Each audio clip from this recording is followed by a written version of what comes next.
This is Shai Gilgeous-Alexander, the second best young guard to this guy, Luka Doncic. SGA tries to split defenders, but PJ Washington gets his hand in, and Luka's got his pick of finishers. It ends with the other newest Mav, big, fast Daniel Gafford. Oh, Luka is a very happy man. This is the best roster he has ever had, and the Mavericks can actually win the chip this year. Luka could replace his buddy Jokic as Finals MVP. But what's even crazier than that is this team was a disaster 9 months ago. They let the Knicks sign Jalen Brunson, who immediately became a star, one of the biggest mistakes in recent history.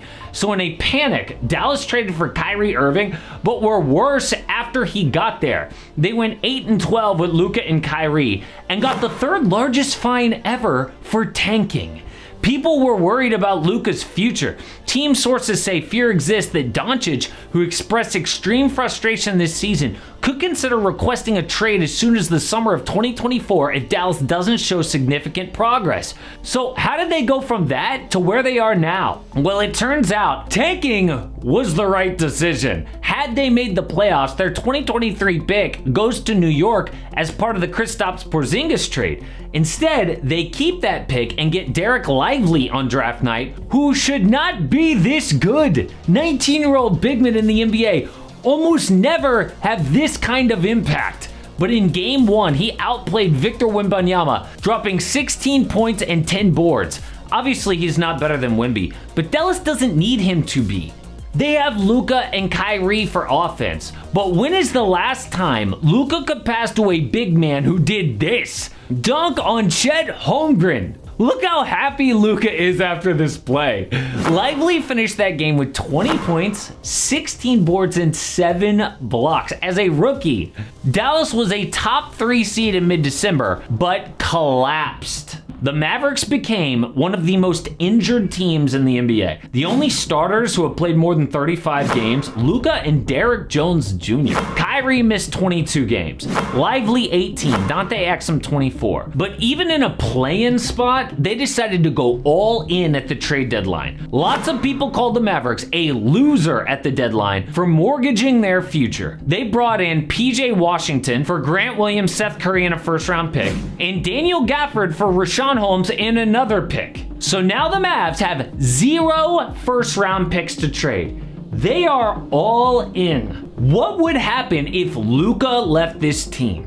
They would have no superstar or young talent from their own picks. Didn't the Mavs see how Luka flirted with Jokic during the All-Star break? They were linking up in plays. Jokic poured water on Luka during interviews. Joker messed with him at warm-ups, copying his every move. It is hilarious. I mean, there is clearly a Euro bromance going on. So a reporter had to ask, is it possible that you would play on the same team as Joker?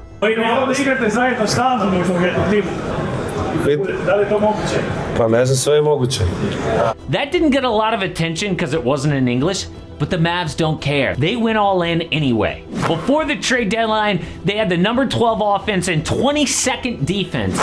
But after, 8th on offense, number 4 on D. A lot of people didn't believe in PJ Washington, but he is playing so much better than in Charlotte. Watch him defend the best players on the Suns in their win over Phoenix. Daniel Gafford is playing backup to Derek Lively, which they absolutely need in case Lively gets injured or just for depth. It also gives them versatility with Maxi Kleber back healthy.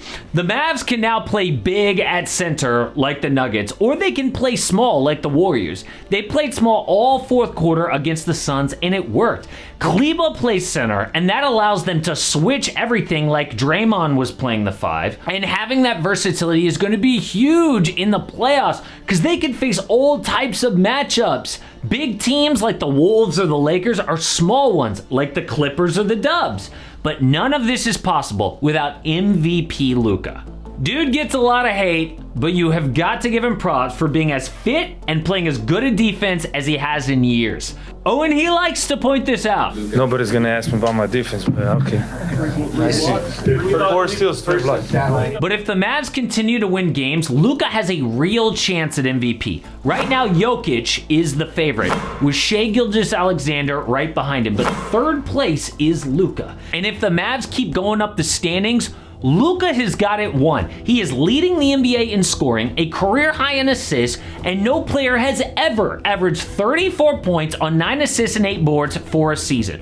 Luka would be the first player ever. That is why the Mavs went all in at the trade deadline. They already wasted a year of Luka's prime by messing up the Jalen Brunson deal. They cannot do it again. This man can be a free agent 2 years from now, and they have to keep him happy, which is where they are with Kyrie Irving. Has created 0 distractions his entire time in Dallas. So many people said that was impossible, but he is proving us all wrong. The actual concern with Kyrie is injuries. He has not been out of the second round since leaving LeBron. Not because of distraction, because of health. Even Jeff Teague admitted, "My Bucks do not win the championship if Kyrie stays healthy on the Nets." The Celtics were 1 win away from the finals. They would have gotten there if Kyrie's knees held up. So if he stays healthy, the Mavs have a case not only to win the West, but the whole thing. There are 4 key questions teams need to answer for every playoff series.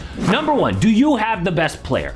For Dallas, the answer is yes, except for maybe Nikola Jokic. I think Luka could be better than him too.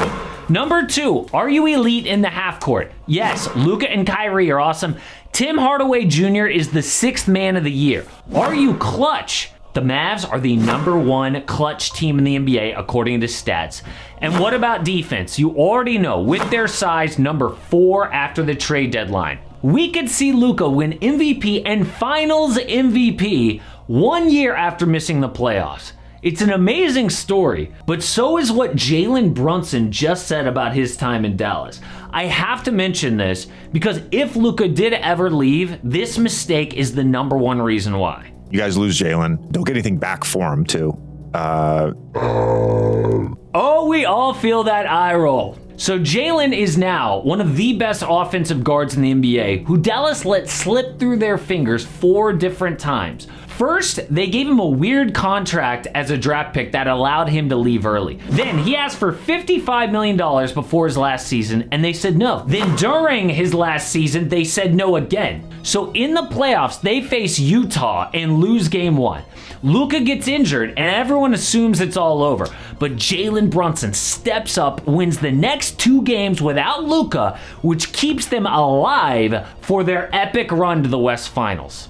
After the season, Mark Cuban made a huge statement about bringing Jalen back. We can pay him more than anybody, and I think he wants to stay, and that's most important. But the Knicks hired Jalen's dad, Rick Brunson, and signed him for $104 million. Cuban then hinted, "We never had a chance. We wanted to re-sign him. It was only Jalen's parents that were the issue.